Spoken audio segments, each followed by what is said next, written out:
Halo geng, balik lagi di YouTube Padang Lucius, YouTube-nya para pencinta misteri, konspirasi juga hiburan yang bakal nambahin data berpikir lo supaya lo lebih bisa berpikir bijak.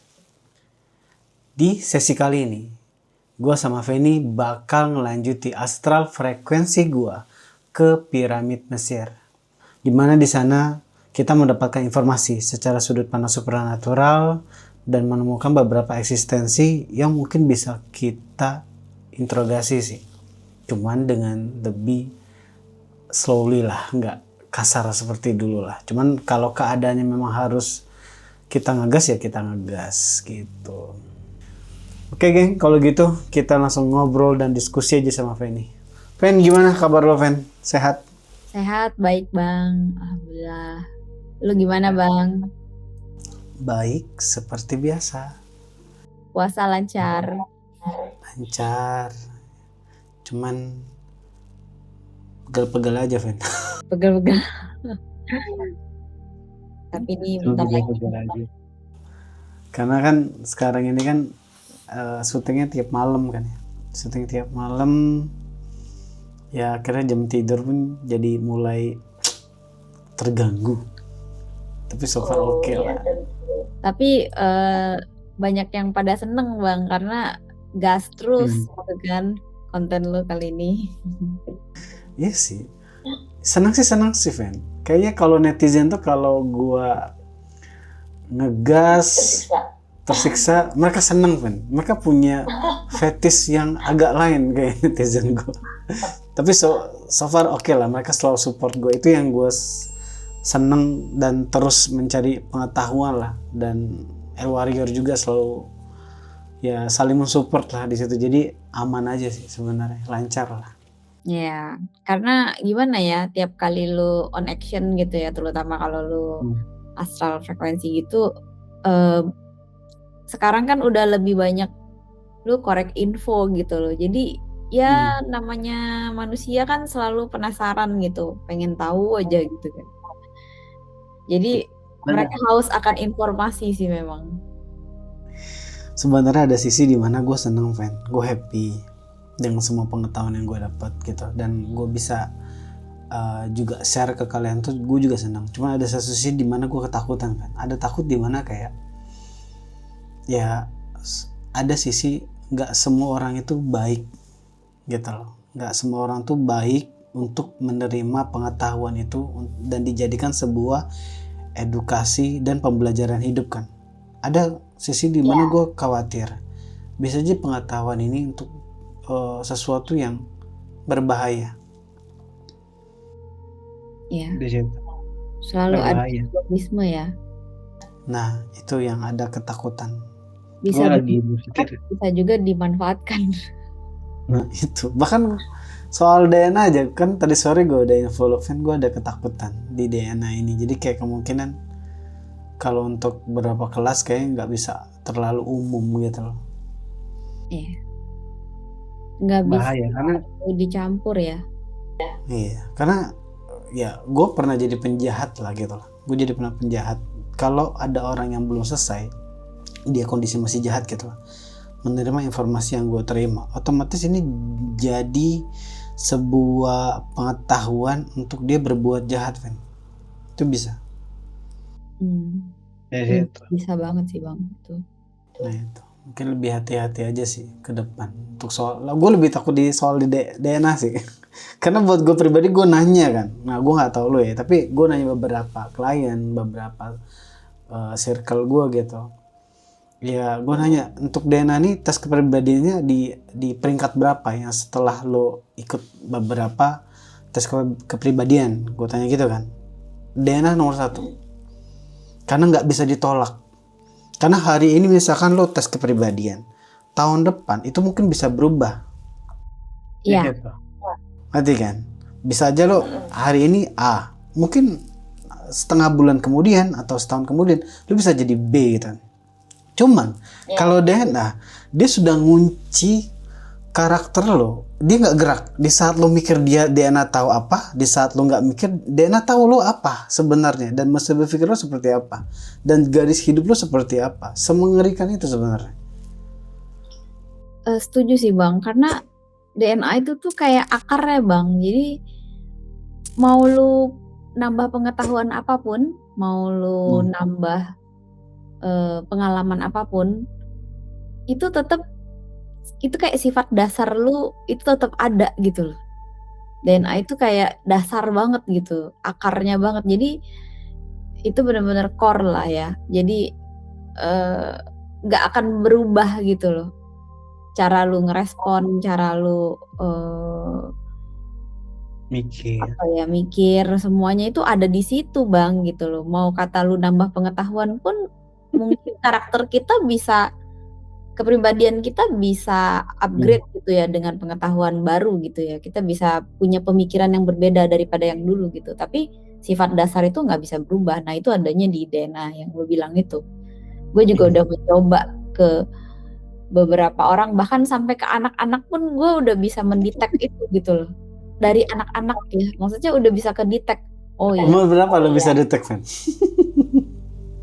Umur berapa lo bisa detek? Aduh, dari balita aja gue udah kedetek Bang. Udah terasa ya? Udah terasa, udah ada apa karakter-karakter bold-nya, cara dia ngerespon, cara dia apa ya? Kebanyakan cara dia ngerespon tuh seperti apa dan cara apa ya, dia memandang sesuatu tuh langsung kelihatan gitu loh Bang. Dari DNA gitu. Itu yang buat gue kayak ibaratnya gini, Fen. Kondisi dunia ini kan udah mau chaos kan ya. Jadi kan pasti butuh pengetahuan untuk menstabilkan itu. Cuman di saat menstabilkan ada juga yang bikin chaos lagi, Fen. Dia itu ngerti kan, kayak lo sakit lo butuh obat, cuman obat ini ada efek sampingnya kalau lo salah minum. Drill kayak obat, ngerti kan? Dan dia bener-bener kayak hanya orang-orang yang tertentu yang boleh minum, ada orang yang nggak boleh minum gitu. Kayak bener-bener harus, ya kita sebagai analogi sebagai dokter kita tahu. Jadi makanya gue pikir kayak next time kalau kelas mother aja deh, dan harus perempuan semua, nggak boleh ada cowok di situ. Gue rasa sih ke depan seperti itu sih. Iya sih. Itu. Gimana kalau ada yang dia DNA mother tapi dia laki-laki, itu gimana tuh Bang? Mungkin gue pisahin aja kali Fen, kelasnya kemungkinan untuk cowok-cowok, untuk cewek-cewek. Karena jujur aja ya, di saat kita tahu data mother di masa atau apa, kayak kita ya ibarat gini aja ya, intinya gue sekali ngeliat orang, gue tahu cara ngedeketin orang tuh gimana. Gue udah tahu kayak puzzle di otak dia, hati dia, gue udah tahu gitu loh. Nah itu kan bahaya sebenarnya. Iya, setuju sih. Di situ. Jadi malah takutnya kayak dipakai mungkin aja dipakai sama dukun-dukun jahat, bisa dipakai sama orang-orang yang cari uang dengan konsep yang twin flame gitu ya. Ngerti kan? Ada konsep kayak gitu. Kita twin flame itu bisa loh, Fen. Terus ujungnya minjem uang, pokoknya bener-bener kita sebagai si coachnya itu kayak hati-hati banget ya. Iya sih, mesti hati-hati banget ke depannya Bang. Karena pengetahuan itu ya nggak bisa sembarangan kita umbar-umbar juga sih, karena ya itu. Gue tuh kemarin sempat gini Fen, gue nanya kan ke atasan gue gitu kayak, kok boleh nggak sih ngasih informasi ini gitu loh. Kan di saat gue tanya, gue kan harus nunggu jawaban dong. Di saat harusnya gue nggak boleh, harusnya itu gue dibatasin dong pengetahuannya, Fen. Dibatasin pengetahuannya. Terus kalau gue sampein, otomatis gue ada penghakiman, ngerti kan? Iya. Nah, gue nggak dapet itu. Gue malah disuruh gitu nyari terus gitu loh, ngerti gak sih? Nah di situ aku sadar ternyata kayaknya memang harus disampaikan. Dengan semua tuh ada resiko, jadi memang harus disampaikan. Yang penting lo tahu kondisinya, Dam. Analogi yang instruksi atasan gue tuh kayak gitu. Kondisi maksudnya kondisi apa yang baru lu sampein gitu? Iya, yang kesiapannya itu nggak bisa sembarangan gitu loh. Ada sebenarnya banyak hal penting di tentang DNA ini gue memang nggak sampein ke siapapun gitu loh. Karena gue pikir ini bahaya lah. ini gue nggak bisa sampai. Termasuk di kelas pun kadang-kadang ada yang masih gue umpetin sengaja karena di situ kan ada bermacam DNA gitu loh. Ya, Dan itu campur ya. di situ. Nah, ditakutkan misalkan gini, ternyata DNA ini sama DNA ini nggak bisa nikah, karena nikah pasti dia cerai misalkan gitu. Nah, kalau mereka mendengar ini, ngerti kan? Mendengar ini dan mereka sudah menikah, resiko nggak? Resiko, Fen. Iko, ya. Ya, ntar jadi itu ngerusak gitu kan, ngerusak rumah tangga atau Iya apa kan? gitu. Iya kan? Karena konteksnya pasti KDRT, pasti ada perselingkuhan segala macam, akan seperti itu. Nah, kondisi ada lagi, bisa aja kalau dia ini menikah sama ini misalkan kayak gitu, dia pasti nggak bisa punya anak. Nah, gue tahu data ini gitu loh. Atau dia susah punya anak. Tapi gue nggak mau nyampein itu karena kan resiko. Tiba-tiba dia dengerin apa kata gue kan berbahaya, Fen. Iya, jadi putus asa atau apa gitu ya. Nah, data-data ini sebenarnya gue punya gitu loh. Cuman kan nggak bisa gue share karena ditakutkan mereka nggak paham gitu loh. Cuman yang bisa menghancurkan sistem ini ya benar-benar cuman Tuhan, ngerti kan? Tuhan bisa memperbaiki sistem ini semua. Tapi cuman Tuhan, keajaiban Tuhan itu cuman. Tetap ada caranya ya, tapi itu keajaiban Tuhan. Di situ. Serem kan? Serem Bang. Tapi maksudnya ya ini udah jadi sistem gitu loh. Jadi ya tetap akan berjalan gitu. Tahu atau tidak tahu ya. Gitu. Kita tahu atau tidak tahu ya sistemnya ada gitu. Dan itu memang jadi beban banget buat lu sih Bang. Yang dimana lu yang pertama kali tahu dan harus aduh gue kasih tahu nggak ya. Nah, terus ditambah lagi banyak hal. Gue rasa kayak banyak konsep ketuhanan di sejarah itu sebenarnya cuma disesatkan, Fen. Itu yang gue tangkap. Contoh halnya tuh soal ya apa ya, kayak sapi, kerbau itu, banteng gitu. Orang pikir ya Tuhan tuh adalah dia mereaksi si hewan-hewan ini. Padahal sebenarnya itu tuh hanya penyesatan, Fen. Sebenarnya buat gue ya kita harus pakai etis dan logika lah. Maksud gue kalau budaya ya terserah. Cuman kalau gue pribadi gue harus pakai penelitian aja, Fen. Di situ.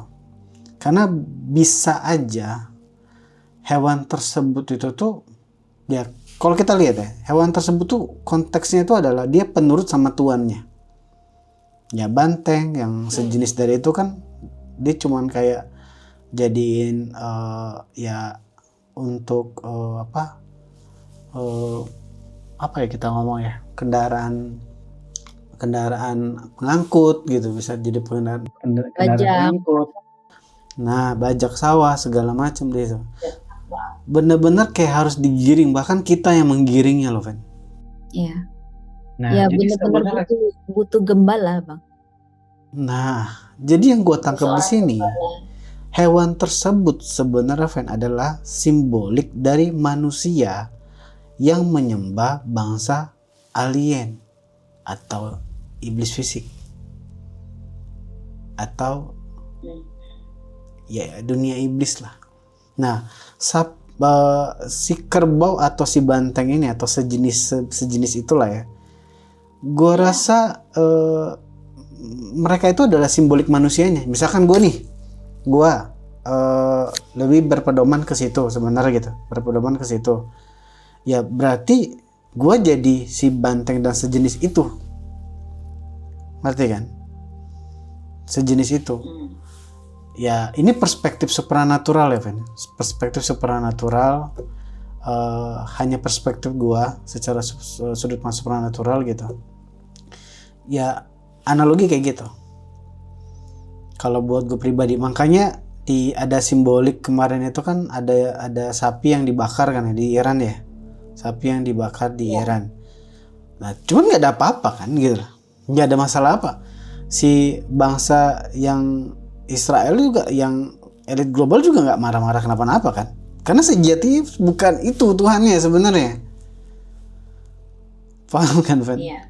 Yang bukan itu yang mereka sembah, tapi beda.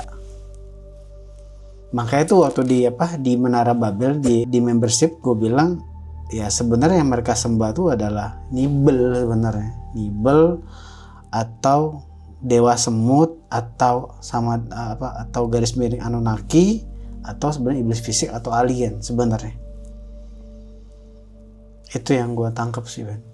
Berarti yang lu bahas dari kemarin tentang si dewa semut ini tuh itu masih termasuk ras Nibel itu ya Bang ya? Ras Nibel. Bentuknya sebenarnya ya mirip-mirip lah ya, kayak serangga gitu ya. Kayak serangga gitu emang. Di situ. Cuman kan ya karena dia bentuknya kayak semut, jadi dipanggilnya semut gitu ya, kan? Iya. Di situ. Jadi dipanggilnya semut. Gitu. Kita ngomong-ngomong soal dewa semut nih ya. Kan kemarin kan kita sempat bahas dengan Sansan lah ya yang menemukan tentang bahwa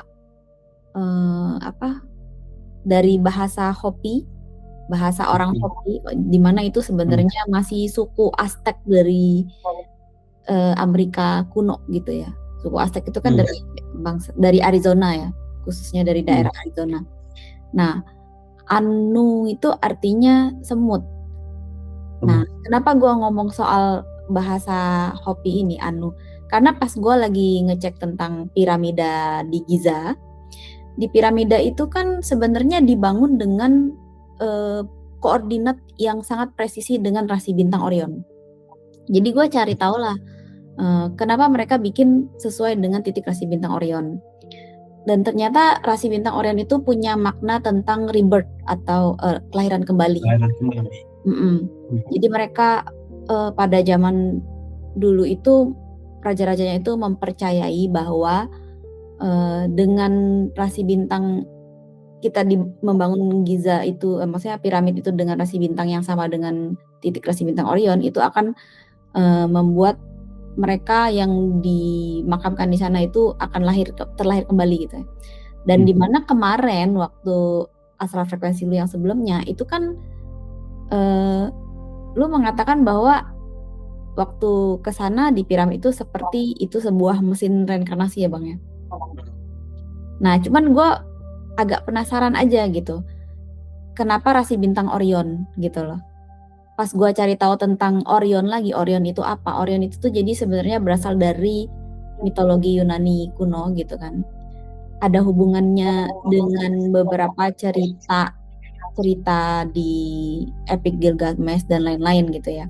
Tapi Orion itu sendiri itu kalau ditarik secara bahasa terjemahan itu awalnya itu namanya Zipasi Anna. Zipasi Anna itu tuh artinya itu the heavenly shepherd katanya gitu ya. Tapi the heavenly shepherd itu aslinya lagi itu kata-katanya adalah the shepherd of Anu. The shepherd of Anu itu jadi si gembala Anu itu, si gembala semut berarti ya Bang ya. Maksudnya ini adalah sosok gembala nih gitu. Dan di situ di mitologi dari kuno itu Anu ini dianggap sebagai heavenly god gitu. Jadi kayak makhluk ilahi dari surga gitu. Yang dimana menggembalai ya orang-orang gitu loh. Bisa tanah gitu. Siapa lagi? Nah, kalau kita tarik itu ya itu Orion ya itu kita tarik itu dari Mesopotamia lagi-lagi. Si mitologi Yunani ini kan rata-rata diketemuin ceritanya itu dari prasasti-prasasti yang ada di Mesopotamia, Bang. Dan itu lagi-lagi Mesopotamia. Jadi kayak gue ketemu garisnya lagi itu lagi gitu. Tapi Anu itu sendiri ada ceritanya lagi Bang di Epic Gilgamesh itu. Itu ada dua Bang. Ada yang satu perempuan, ada yang satu laki-laki Bang. Semutnya. Satu perempuan, satu laki-laki. Ya, jadi ada yang queen, ada yang di atasnya queen, tapi laki-laki tapi di atasnya queen, katanya gitu. Laki-laki. Oh, Nyimas Satan kali. Atau ada siapa ya? Satu lagi gue nggak tahu tuh yang Katanya sih laki-laki dan perempuan gitu loh. Jadi ada yang queen satunya, tapi satunya tuh nggak dibilang king sih, tapi gitu loh. Aku juga agak kurang paham. Pas aku baca-baca di apa ya, translatean dari prasastinya Epic Gilgamesh itulah gitu. Aku ada baca-baca sekilas tentang yang si semut ini siapa sih gitu kan. Si semut ini tuh ratu, ada ratu semut tapi ada yang laki-lakinya juga gitu. Jadi kayak pasangannya yang sederajat atau lebih tinggi dari dia gitu. Justru itu gue agak bingung tuh siapa yang satu lagi. Ya pasti beda kan, satu rasa manibel berarti kan harusnya bukan ya, tapi gue nggak tahu ya Ven, lu baru cerita sama gue ini, jujur gue nggak tahu.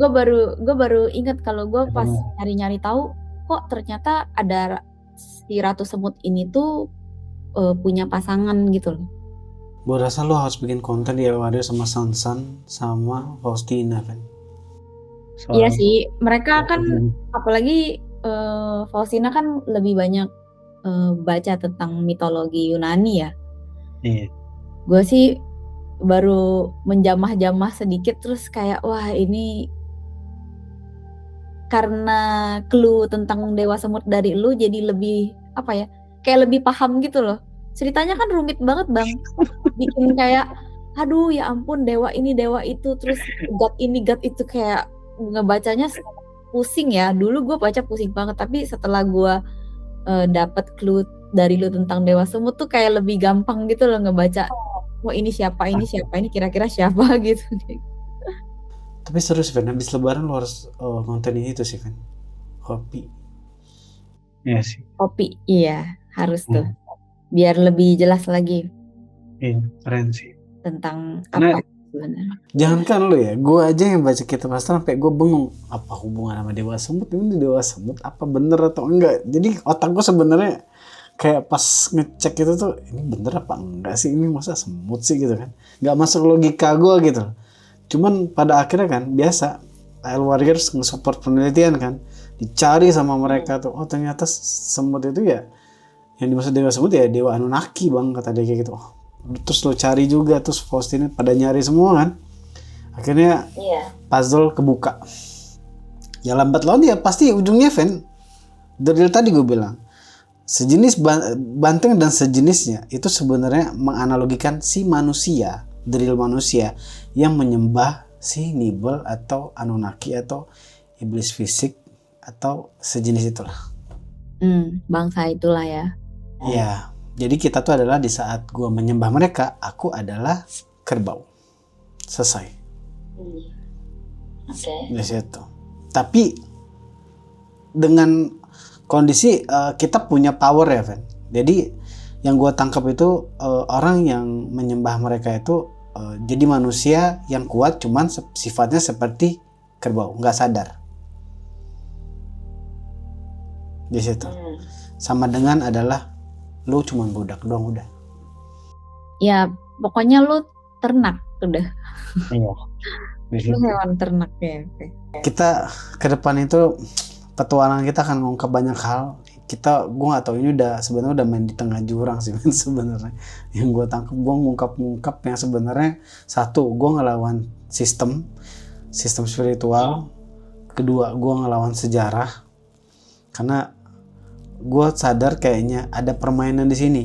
Kayak sengaja, Ven, kita sengaja mentuhankan sesuatu yang bukan Tuhan. Kenapa? Kalau kita berdoa dengan doa yang tepat, otomatis chaos akan terkendali dong. Iya nggak sih? Kejahatan pasti akan lebih kondusif dong kalau doa kita tepat. Nah, kita suka mempertanyakan nggak sih, kenapa sih doa kita suka salah? Ternyata ada sistem, ada hukum. Kalau kita salah doa, ya nggak nyampe. Nah itu Bang, tentang apa ya, kayak berdoa itu kan ada, kenapa harus ada ritual, dan itu kan sebenarnya tentang energi ya Bang ya. Jadi kadang-kadang tuh kalau ada yang nggak paham dengan apa yang dia doakan, sebenarnya itu energinya tuh nggak nyampe Bang gitu. Maksudnya kayak kadang-kadang malah energi itu bisa salah malah salah gitu loh. Salah. Penyatuan energi itu malah salah gitu loh. Dengan orang kebanyakan kan doa ya gue dikasih taunya ini gue ikutin aja tanpa dicari tahu kenapa harus begini, kenapa harus begitu. Itu nggak aktif ya. Mungkin Jadi nggak aktif kan ya. lu cuma berada di zona nyaman, cuman nggak aktif, nggak terkoneksi. Ngerti kan? Ada karena nggak paham bang ya. Nah, ada kondisi lagi sebenarnya, ada kondisi lagi banyak orang yang doa, mereka doa, cuma mereka mikirin masalahnya, bukan mikirin Tuhannya. Ya, doa tapi pengen sesuatu, kan mikirin permohonannya. Nah, di situ yang pada akhirnya kayak banyak orang sebenarnya nggak paham sih sebenarnya. Kelapan kalau gitu panjang nih konten kalau ngobrol sama lu nggak selesai nanti kita. Banyak yang protes bang nanti, aduh lama nih openingnya gitu. Maunya pada open. Ini konten benar-benar membawa kalian ke dalam sebuah petualangan, penelitian, pemikiran baru, sudut pandang baru yang buat lu untuk benar-benar ngebuka lagi spiritual lo. Dari situ untuk evaluasi lagi. Lu sebenarnya selama ini di jalan yang tepat atau enggak? Nah, gue tuh jadi salah satu skema berpikir yang baru buat lu mikir ulang. Biar lu nggak menghujat orang lain, biar lu nggak biar lu nggak salah jalan, biar lu nggak dimanfaatin orang. Ya banyak hal yang bisa lo ambil dari konten kita. Itu aja poinnya. Oke, kalau gitu Van, kita lanjut untuk Astral Frekuensi. Jangan lupa lo ngonten di El Warrior tentang Hobbit, tentang Dewa Semut, buat kalian belajar nanti. Sama untuk kalian guys, jangan lupa subscribe, komen, like, dan bunyiin lonceng biar gak ketinggalan informasi berikutnya. Oke, dah. Kok dah? Lanjut. Kita lanjut Astral Frekuensi guys. Oke, Van, gue mulai ya. Ya.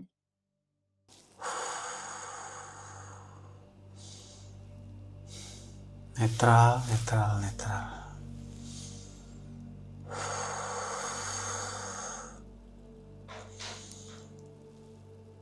Limbo.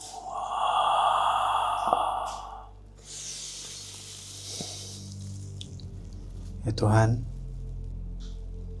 jauhkanlah semua manipulasi jahat, energi jahat, semua kebohongan, dan tunjukkanlah kebenaran Engkau yang sebenar-benarnya. Amin.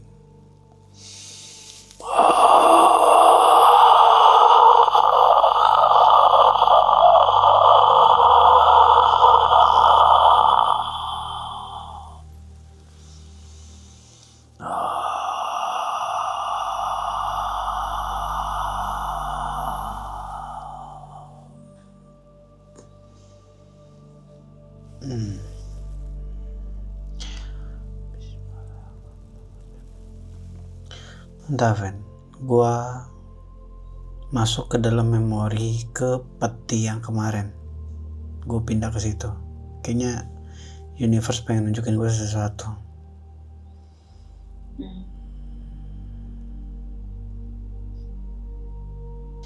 Gue nggak tahu. Ini ada berapa sudut pandang nih yang gue pahami dari memori ini. Jadi ada beberapa. Jadi gue nggak tahu ya. Kadang kelihatan seperti manusia di zaman Mesir itu. Cuman terkadang gue liatin kayak nibel mengelilingi, kayak mungkin entah gue atau 7 atau berapa mengelilingi si makam yang kemarin kita samperin, Van, tau kan? Di situ dia mengelilingi tempat itu. Cuman gue nggak tahu kenapa kadang kelihatan seperti manusia, kenapa kelihatan seperti nibel. Cuman yang gue tangkap di sini adalah sebenarnya makhluk ini nggak meninggal kan? Ngerti kan? Nggak meninggal. Iya, kayak yang gue tangkap entah nggak meninggal, entah nibel yang berbeda atau ada keturunan, gue nggak tahu. Gue harus memecahkan memori ini. Cuman sebentar.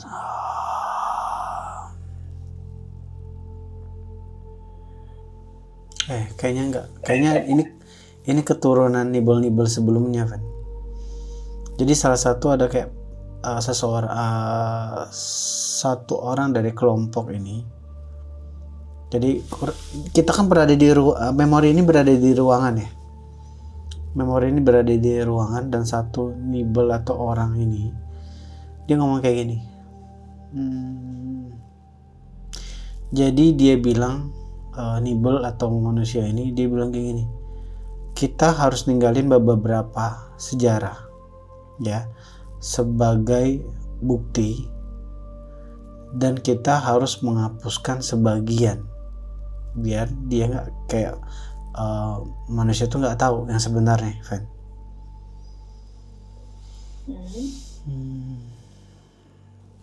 Ini kalau udah astral frekuensi masuk ke memori dan agak berat ini karena gue nggak tahu tokoh-tokohnya siapa aja. Lu cuma dikasih gambar ada orang kelilingin ini jenazah gitu, dikelilingin sama dia. Habis itu dia ngomong kayak ya kata orang tuanya dia bahwa dia harus dia harus meninggalkan beberapa barang bukti secara sejarah, cuman harus ngancurin sebagian untuk biar orang tuh nggak tahu kebenarannya seperti apa, ngerti nggak, Van? Karena kalau ibaratnya mereka tahu, manusia ini tahu, mereka tuh akan memberontak. Tapi mereka mengelilingi makam atau jenazah itu, maksudnya ada jenazahnya, Bang? Ini masih memori, masih ada. Ini kan memori nih. Iya, jenazahnya masih ada. Manusia atau apa? Makanya kadang-kadang ada sisi dimana gue dikasih tahu bahwa itu manusia, satu sisi di kesadaran lain gue dikasih ini nibel, ngerti kan? Apakah bentuk jasadnya manusia? Nah jasadnya itu masih jasad manusia. Berarti kesadarannya bukan. Karena gue nggak tahu ya, keterbatasan gue ya dalam ngebaca situasi kondisi di memori ini, jenazahnya pure dia nggak gerak, gue nggak bisa menilai. Cuman sekelilingnya ini nibel. Gue nggak tahu, mungkin dia udah bertransformasi kemana atau kemana, gue nggak tahu. Cuman di situ tuh kayak nggak ada kesedihan, Van. Itu yang gue pertanyakan. Bukan kesedihan yang gue dapat gambaran di sini, cuman kayak malah adalah sebuah konspirasi gitu loh. Konspirasi mungkin ini kali ya, kebohongan semua mayat-mayat di sini seolah kayak makam gitu, mungkin itu kali ya, padahal itu bukan tempat makam, ngerti gak? Lebih tepatnya ini sebuah konspirasi penghilangan sejarah, Ben. Manipulasi sejarah dan penghilangan sejarah. Entah kenapa kayak universe pengen tahu gue mengetahui tentang ini. Jadi harusnya tadi kan gue ke tempat si pria berjubah itu kan, cuman tiba-tiba gue dipindahin ke memori ini. Oke, terus selanjutnya itu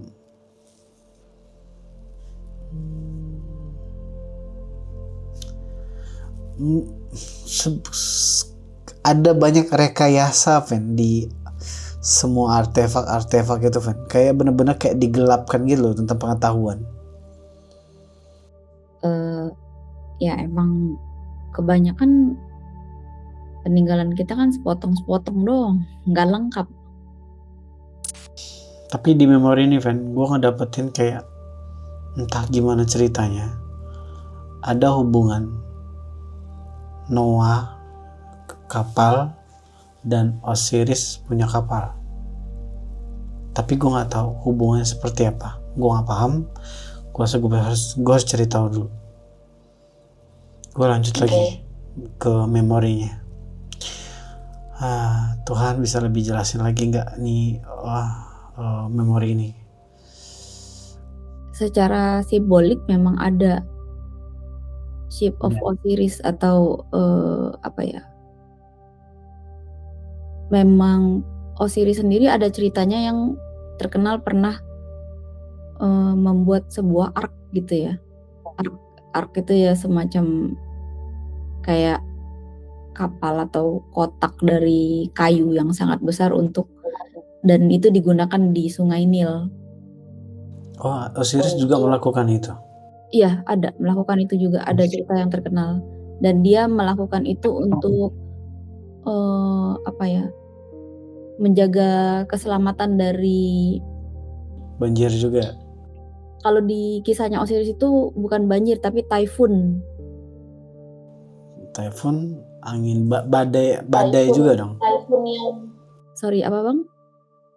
Kayak badai gitu. Iya, badai.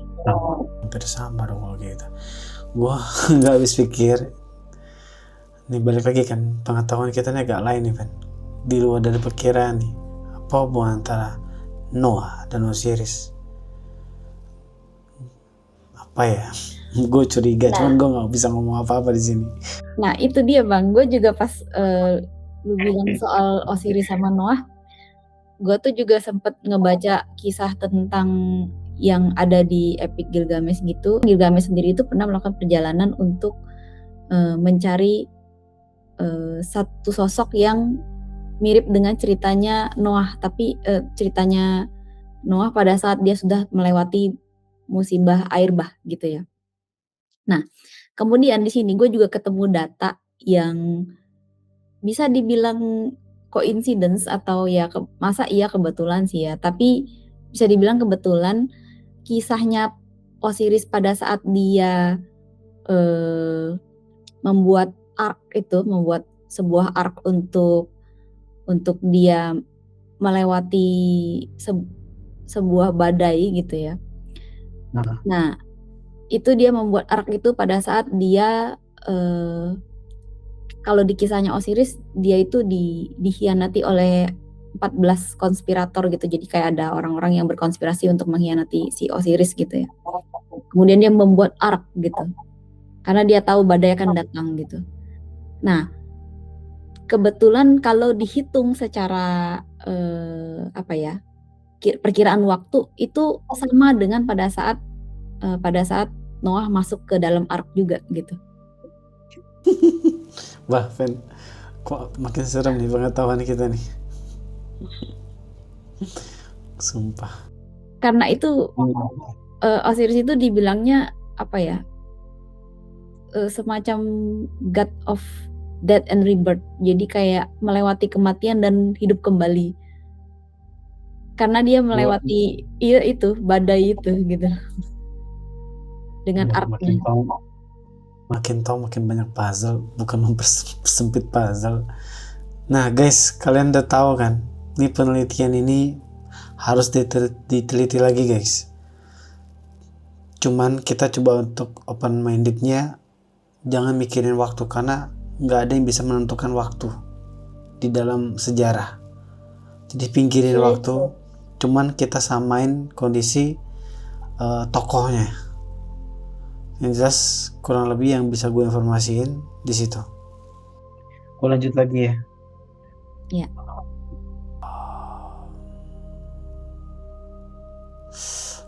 Kenapa gue dapat memori terus?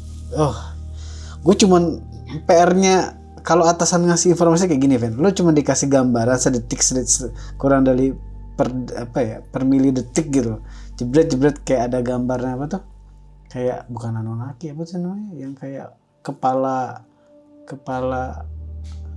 hewan itu apa nih, Sphinx ya? Wah, ya Anubis. Aduh susah banget sumpah dah. Gue nggak tahu si Anubis ini berdoa deket api.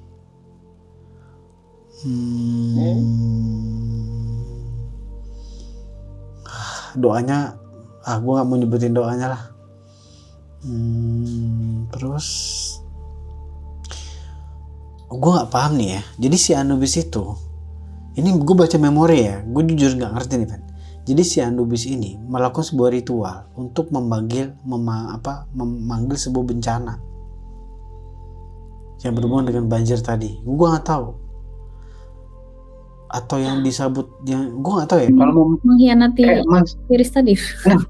Mungkin itu kayak puzzle gitu loh, gue nggak ngerti puzzle-nya apa. Jadi seolah kalau gue tangkep mungkin ya dari cerita lo tadi, jadi si Anubis ini nih salah satu konspiratornya yang pada akhirnya manggil bencana itu di situ. Oh. Oke, gue harus paham. Gue dikasih teaser bencananya dulu, cok, bukan informasi awal gitu loh. Kebiasaan atasan. Oke, lanjut. Tapi Anubis ini di sini sih ada data bahwa ya Anubis ini juga sering dianggap sebagai putranya Osiris dan Nephthys. Jadi ya Gue tanya sama lo deh. Osiris dengan Nephthys ini punya putra bentuknya Anubis.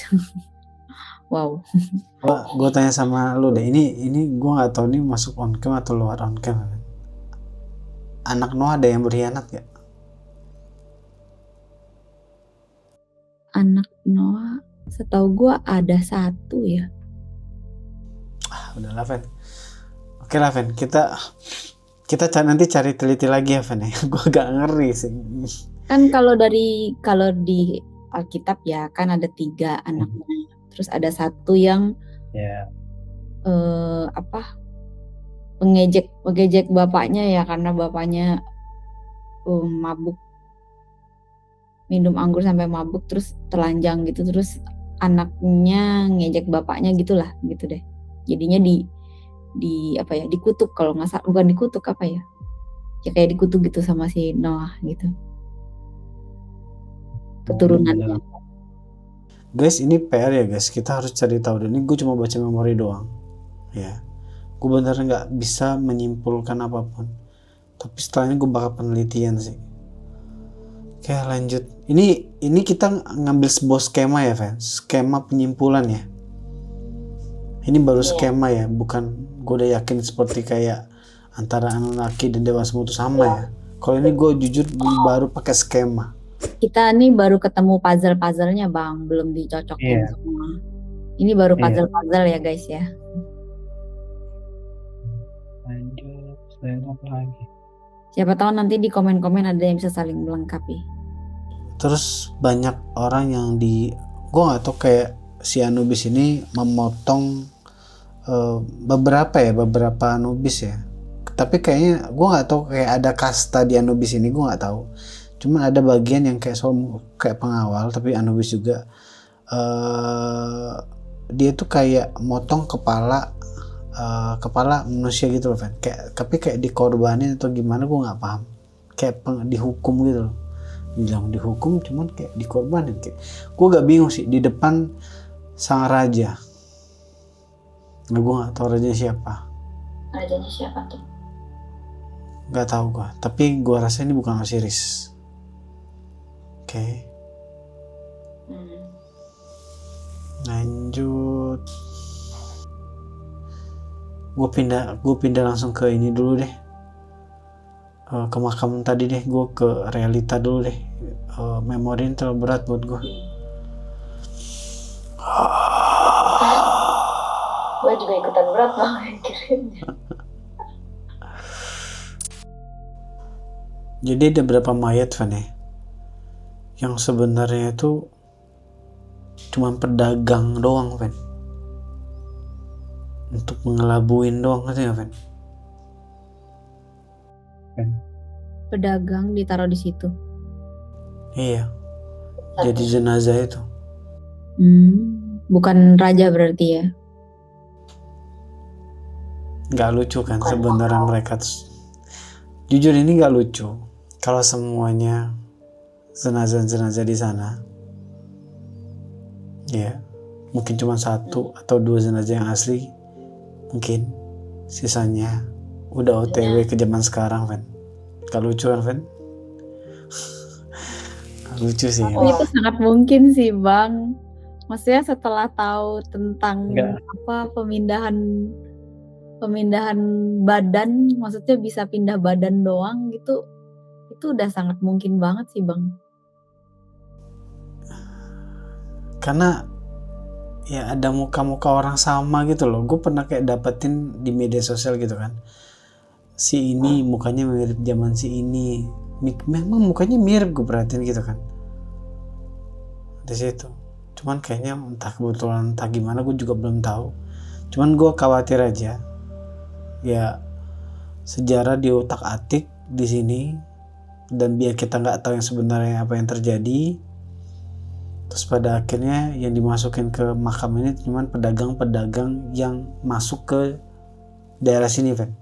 Jadi jadi gue di saat gue di makam tersebut, tiba-tiba gue ngeliat ada musafir pedagang gitu loh. Yang gue bingung apa hubungan antara makam di sini sama musafir yang di padang pasir yang datang ke Mesir ini. Dan hati gue, masa ya jadi korban gitu loh. Mati kan? Paham. Tapi Wah, ini kekhawatiran lu kemungkinan benar, Bang. Apa? Kekhawatiran lu kemungkinan benar.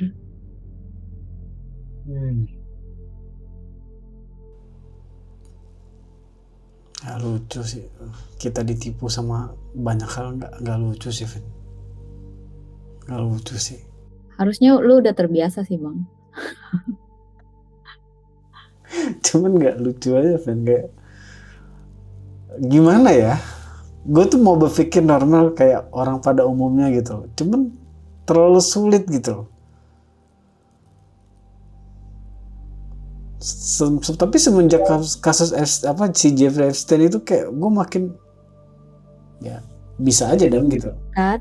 Iya, makanya sejak ngelihat file-file itu kan kita kayak ya udah gitu, udah tahu dari sebelum-sebelumnya juga kita udah cek kayak masa ya tahu ada semua di filenya Epstein.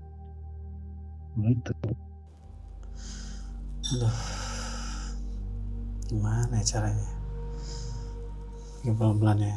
Ya Tuhan, tunjukkan kebenaran ya Tuhan, dan hancurkanlah semua manipulasi.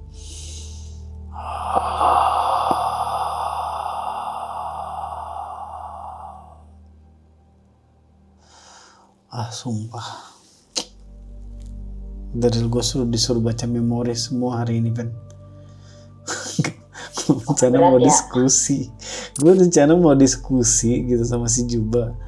Tahu-tahu gue pergi ke salah satu dewa di sebuah agama gitu.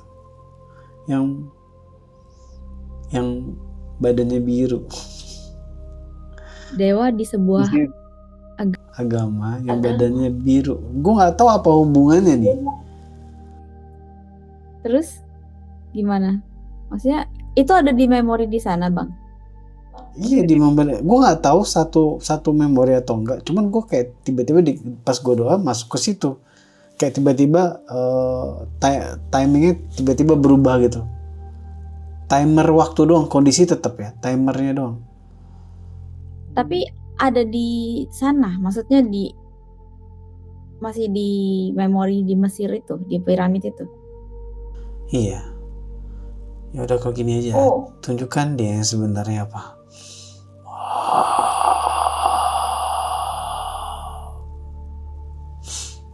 Ya udahlah, nggak usah dibahas ya, Van. Ya udah off cam aja, Bang. Apa? Dia apa, Bang? Wah, nanti aja off cam aja ya, kita bahas ya. Off cam aja. Oke, intinya kita hanya ngebahas satu ras eksistensi doang, Van, gitu aja. Oke. Ini satu ras sama apa? Beda. Intinya gini, kita cuma beda geografis, penyebutan beda, bentuknya beda. Cuman sebenarnya sama aja. Dengan nibel tadi.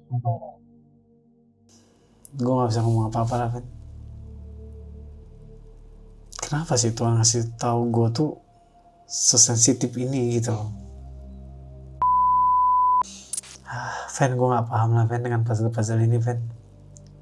Gue kaget sih kalau pas lo bilang si ini nih tangannya banyak. Soalnya serangga tangannya juga banyak. Satu ras lah sebenarnya. Iya, itu dia. Gak paham gue. Kalau gue rasa ya semua tuh karena beda geografi aja, kan, geografis.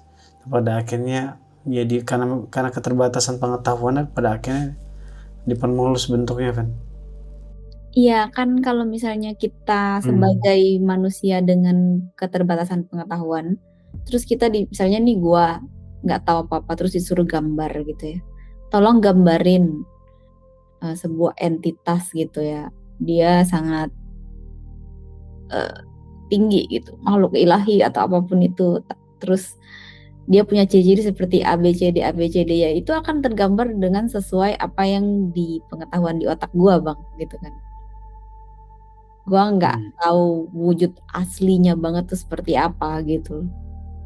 Tapi itu ya mungkin akan nggak beda rupanya gua gitu. Maksudnya kayak manusia juga gitu atau apa gitu kan. Ya it could be lah, bisa aja gitu. Ada banyak kemungkinan yang membuat itu jadi nyampenya ke situ penggambarannya gitu. Cuman nggak lucu aja, Van. Nggak lucu. Ya nggak lucu aja dengan sebuah skema ini gitu. Skema dimana kayak ternyata ya kita disuruh nyembah suatu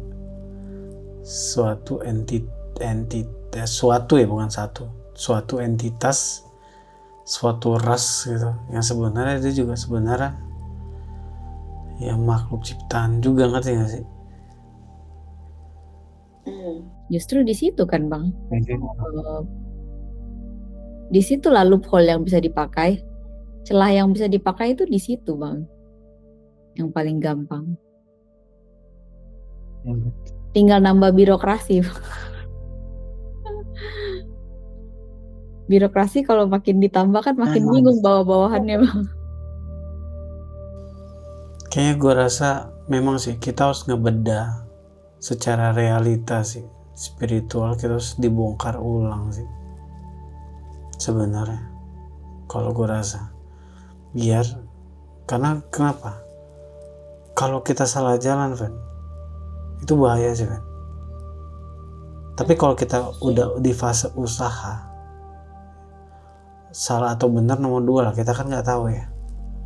Salah atau benar itu kita nggak tahu. Yang penting ada usaha kita untuk mengkoreksi lebih deep sih sebenarnya semua ini. Kita nggak bisa percaya dari sebuah literasi doang, ngerti gak sih? Kita harus mengungkap dari sudut pandang yang lebih realistis, kan? Ngerti kan? Dengan pola-pola nyata yang depan mata gitu loh. Analogi, Van. Kita berdoa dengan salah satu Tuhan gitu. Kenapa dia nggak turun? Kan dia Tuhan. Ngerti gak sih? Kenapa salah satu pihak misalkan mentuhankan banteng gitu dan terus sejenisnya? Kenapa pas dibakar dia nggak marah? Iya dong, kita harus mikir pakai logika ya. Iya sih? Iya. Ya. Berarti kan ada problematika tentang ya ketuhanan. Kayaknya memang bener-bener wah, emang sih gue ngerasa manusia ini cuma ternak, Van, nggak lebih. Manusia yang nggak mencari tahu. Iya. Iya, cuma ternak. Manusia yang cuma di situ-situ aja. Udah tahu pun nggak mau melakukan apa-apa. Gue kalau astral frekuensi disuruh mikir tuh gue lapar, men. Gue harus jujur sih, men. Gue mikir gitu kayak aduh. Harusnya gue tadi kan cuma interogasi gitu. Kenapa? Di mana-mana kalau kita kerja tuh lapar, Bang. Otak yang kerja pun lapar, Bang. Fix sih, Van. Akhir zaman tuh emang perang spiritual sih, Van. Perang tentang spiritual, bukan tentang politik sih. Bener. Waktu di konten yang lama kan, gue berstatement bahwa di YouTube yang lama gue gitu, yang waktu masih rame-rame, gue menegaskan kan bahwa sebenarnya akhir zaman itu ya perang spiritual, perang sebuah pemahaman, bukan perang politik. Itu mungkin di kesadaran pertama, Tapi di tingkat kesadaran kedua dan ketiga, ini perang energi dan spiritual sebenarnya. Salah kalau kita berpikir tentang perang politik. Kita terlalu, ya kita nggak bisa melihat di belakang layar itu semua kalau kita nggak bisa melihat bahwa ini adalah perang sebuah pemahaman spiritual dan perang energi, kan. Pemahaman spiritual itu kan ujung-ujungnya bentuknya jadi energi, Bang. Iya. Jadi dasarnya tuh perang spiritual dibungkus politik. Jadi nggak kelihatan spiritual. Untuk yang awam-awam yang nggak tahu apa-apa pasti ngelihatnya cuman sebagai mau menguasai A, B, C gitu kan. Cuman mau menguasai bagian ini, bagian itu, menguasai bisnis atau apapun itulah gitu. Tapi kalau yang paham itu ya bukan cuman itu mah cuma permukaan luar doang. Gue pikir tadi itu ini adalah sesi terakhir gue buat staff frekuensi ke Mesir loh, Van. Terus pindah tempat gitu lah. Ini mah ada sesi 3. Kalau kayak gini mah gak kelar-kelar ini Mesir ini. Intinya, Van, kita nggak bisa percaya teks itu memang bahaya sih.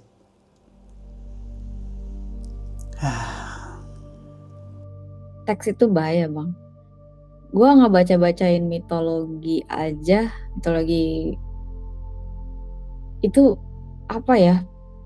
Itu sulit banget dipahami karena wah ceritanya bener-bener ngejelimet gitu. Iya. Makanya kan gue bilang kan, kalau Tuhan itu banyak harusnya udah di langit itu udah berantem tuh mereka, memperebutkan kita gitu. Nah, Ngerti itu gak sih? mitologi itu kan Gue gak pernah lihat drama tentang dewa-dewa mitologi. Katanya level dewa gitu ya, tapi kok drama semua gitu. Ini kalau ada produser nih, gue buatin film nih, Van. Film lu mah ajib-ajib, Bang. Ajib-ajib. Oke, gue lanjut dulu ya. Oke deh. Coba gue pindah ke... Oke, gue coba... Nih, kita coba closingan deh. Gue coba pindah ke yang si Juba dulu deh. Closing di sini lagi gue.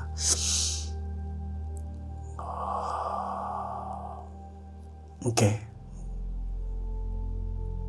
Gue tepat berada sama si Juba hitam itu. Oh, masih ada dia ya? Iya. Gue saling menatap dingin. Di situ. Dia duduk di sebuah kayak tiang yang udah mulai kayak bebatuan yang mulai jatuh gitu. Dia duduk situ, gue berdiri depannya dia.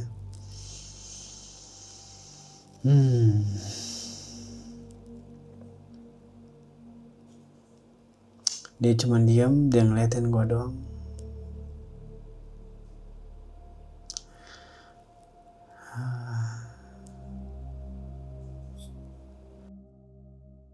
Dia nggak nyapa lu. Manggilnya enaknya apa ya? Sapaan yang paling bagus itu, yang paling sopan tuh kayak gini sih setahu gue. Woi. Itu mah preman. Sehat. Cuman mendengus ya.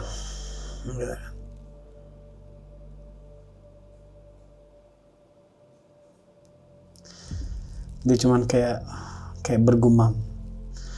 Dasar pengganggu gitu. Kau nah dia ngomong kayak gini. Lu tuh sama aja kayak sebuah klan yang kita binasain. Oke, gue dengerin lu cerita sama bangsatnya gitu, sama penghalangnya untuk apa ya, penghalang dari tujuan mereka. Jadi gue tangkap di sini clan universe ini jadi kayak penghalang gitu loh, kan. Terus dia ngomong kayak gini, lo tuh sama aja kayak sebuah clan yang kita binasain. Jadi kita, bukan dia, kita binasain pengganggu tujuan dari mereka. Sebuah perang besar, sebuah pertahanan terakhir gitu loh.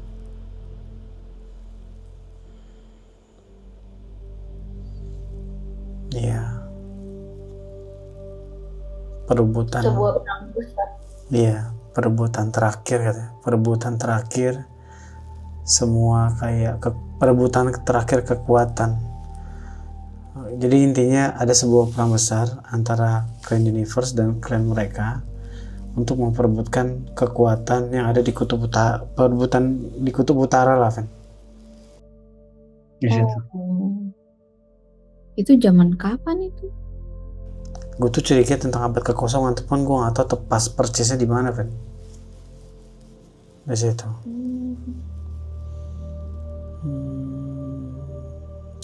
Gue belum tahu. Gue tuh pengen ngebongkar itu sebenarnya, karena gue harus cari tahu tentang clan universe ini, kan. Ada sisa nggak, gitu loh. Karena gue curiga, kan katanya itu kan banyak nabi ya. Sebenarnya tuh ada ribuan, ratusan atau ribuan, gue juga lupa. Nah, gue curiga di situ. Kok nggak ada jejaknya lagi gitu ya, maksudnya? Ya itu. Keturunannya abis. Ada pembantaian di sini, kan, sama mereka, sama orang-orang klan Nibel itu perang sama mereka, termasuk manusia ras murninya ikutan perang. Ras murni bangsa iblis ya, pemerannya sih clan universe ini. Pembantaian lah. Terus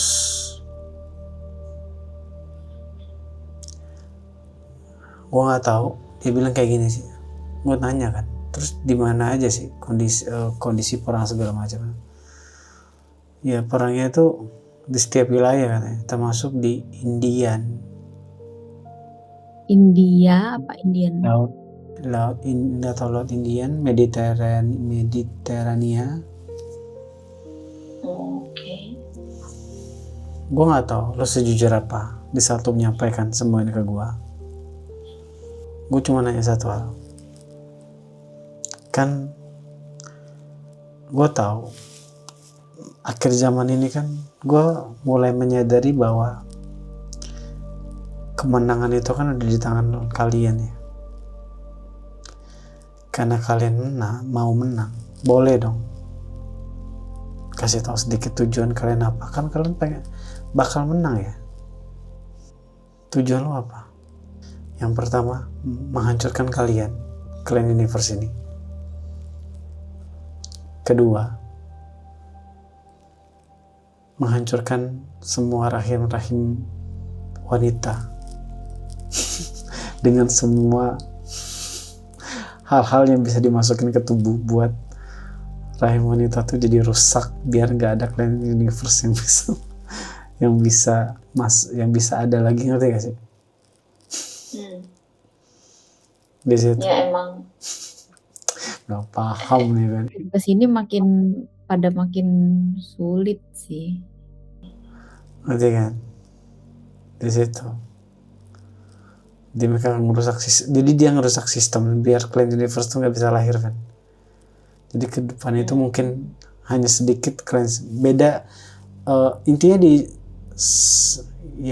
sebelum gimana kita ngomongnya, Caesar itu salah satu mengganggu sih, kan. Oh, maksudnya apa Caesar? Mengganggu proses sistem sebenarnya. Iya sih, kan nggak natural ya.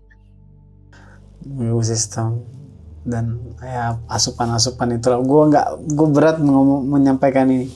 Intinya sengaja itu untuk menghalangi orang-orang universe tuh lahir.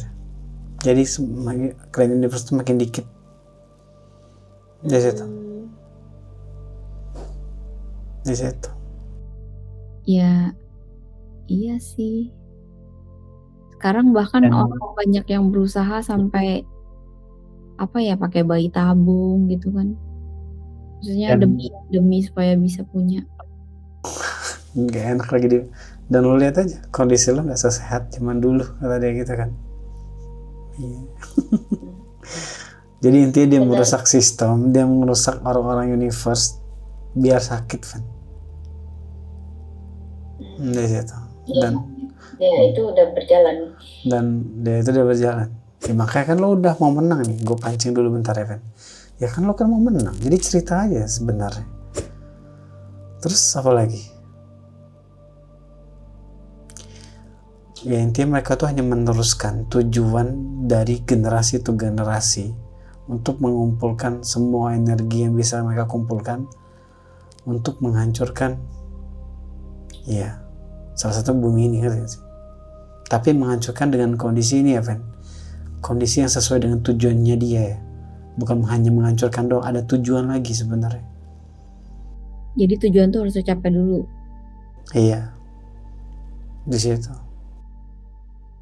Tujuannya dia tuh apa? Kondisi di mana manusia kalah secara iman. Intinya ada pengumpulan dulu kan, pengumpulan energi dulu, baru ada eksekusi panennya.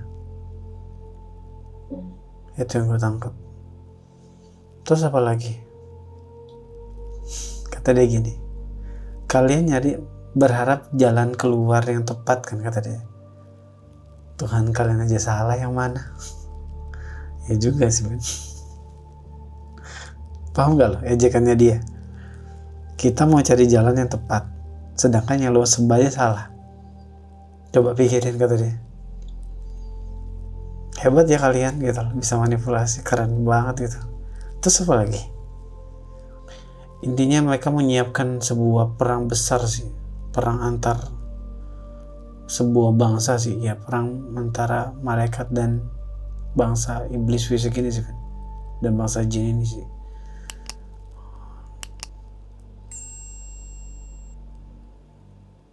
Terus manusia itu cuma jadi sumber energi aja. Iya, ini perang dari perang monster sih nanti Fen. Yang mereka inginkan tuh gitu, perang monster sih, perang galaksi gitu. Mereka menginginkan itu sebenarnya. Apa sih yang mau mereka buktikan dari perang itu? Dia mau ngancurin sistem Fen. Dia mau ngancurin hukum, dia pengen kebebasan sih. Jadi intinya gini, kalau gue perhatiin, dia ini mewakili dari kesadaran The Monster itu kan, ngerti kan? Jadi dasar dia itu ya The Monster tuh ya mereka ini kan semua alat doang kan. Sejatinya dia cuma ngikutin kemauan The Monster untuk ngancurin sistem. Jadi ada tujuan di dalam tujuan, ngerti gak sih man? Ada tujuan, jadi mereka tuh punya tujuan, tapi sejatinya The Monster tuh lebih punya tujuan dan mereka tuh cuma alat, ngerti kan? Iya. Kevin, karena gue tahu kan mereka tuh angkuh, jadi agak dinaikin dikit, Ven. Lu tuh kayak kuat banget. Terus apa lagi ceritanya? Iya, gue lemah sih. Terus apa lagi? Salah satu clan universe itu yang masih tersisa ya. Tapi gak tau lah, nanti gue cari tahu. Intinya ada sebuah ras yang masih golongan dari ya, ras universe gitu loh. Manusia kan? Manusia. Masih keturunan gitu loh. Masih ada garis keturunan. Wah ini terlalu berat sih Fen untuk menerjemahkan hari ini sih. Gue rasa sih kita pending lagi aja deh Fen. Oke kalau gitu next. Oke geng, jangan lupa like, comment, subscribe, dan bunyiin lonceng notifikasinya. Dan jangan lupa support channel ini terus guys. Kalau enggak, gue bakal asal frekuensi ke kamar lo. Bye.